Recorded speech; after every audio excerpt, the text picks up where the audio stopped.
প্রিয় বন্ধুরা, আসসালামু আলাইকুম। সকলে কেমন আছেন? আশা করি সকলে বেশি বেশি ভালো আছেন। হাদিস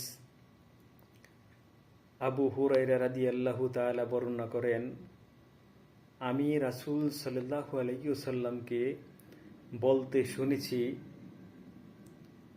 আল্লাহর কসম, আমি প্রতিদিন 70 বারের চেয়েও বেশি আল্লাহ তাআলার কাছে ক্ষমা চাই এবং তাওবা করি।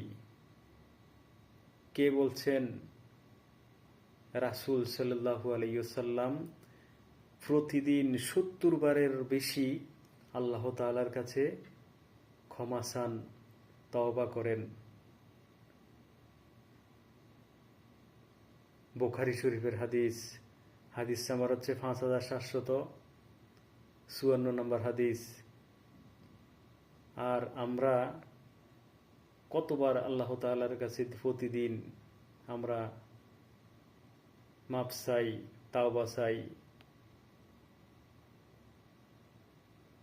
আল্লাহ আল্লাহু আকবার।